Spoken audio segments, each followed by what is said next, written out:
trying to ask a question. But you never said what you did. You said you're going to see. So there's that. Later on Sunday, the young man did apologize. Stephen A., what's your reaction to Cam's handling of that situation? Well, I don't think that I appreciate the explanation that Cam came back and tried to provide to him. I don't think that he should have engaged in a back and forth with the kid at the start, because here's the reality of the situation. He's a kid, so I won't mention his name, although it's all over the web and social media and all of that stuff. But that kid should be ashamed of himself. If I was his parent, he would have been grounded. He would have been punished. I might have slapped him upside his head. I'm not gonna lie to you. That was a disgraceful display of behavior by that young kid. And let me put it in perspective for that young kid who was a linebacker and a wide receiver at his college at this particular moment in time. I don't know whether he was 16 or 17 years of age. Cam Newton is an individual that has been in the National Football League for 10 years. He has played in 139 games, or 140. Outside of last season, where he was injured pretty much for all but 2 games, Cam Newton has missed a grand total of 6 games in 10 years, okay, with the exception of last season where he missed those 14 games. In one of the most violent sports, if not the most violent sport there is, playing the quarterback position, this man has been durable for the most part. He's a former league MVP. He guided the team to the Super Bowl. He's earned over $100 million in his professional career. And despite what he accomplished and what he has achieved in his life, this man, Cam Newton, decides to be one of the sponsors for several teams for a camp you showed up to help you and the kids that were there with you. And you would disrespect him like that?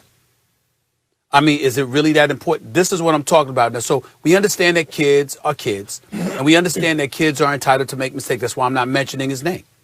And we get all of that. But the level of disrespect that young kids show to their elders is one of the problems that we have existing in today's world.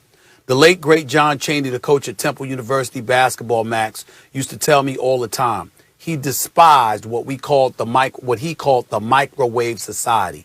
Everything is about now. And everybody wants now so badly that they don't want to toil through the terrain and put in the work and grind and do all of those kind of things. And they'll do anything to get to that point, to expedite the process and bypass and, you know, and go through whatever loops they need to go through to bypass the process. And this is one of the things that the guy did, because you're on camera and you're seen arguing with Cam Newton and everybody knows who you are. But you were disrespectful and it was uncalled for. And believe it or not, very ungrateful, because Cam Newton did not have to be there. He did not have to be sponsoring these events, but he did it for you. He did it for kids like you. And obviously his coaches and other adults, along with his parents, got to him, and props to him for apologizing.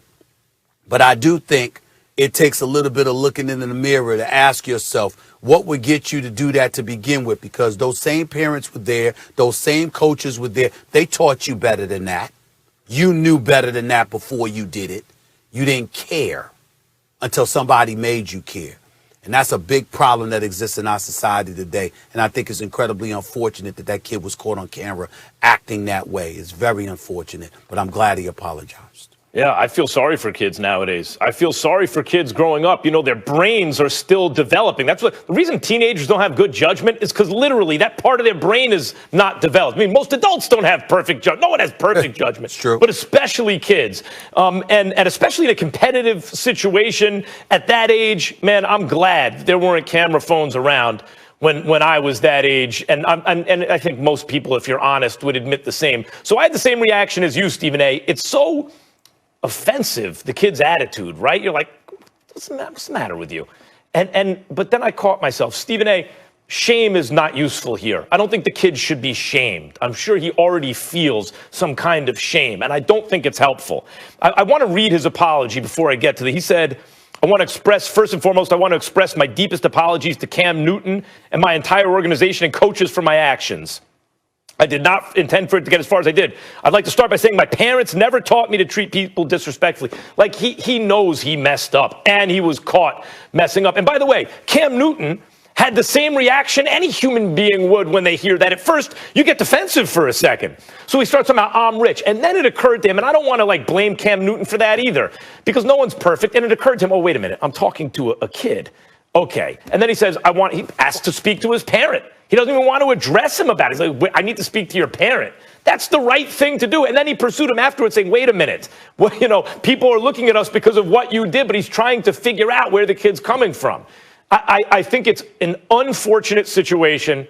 It could be a teaching moment, a learning moment.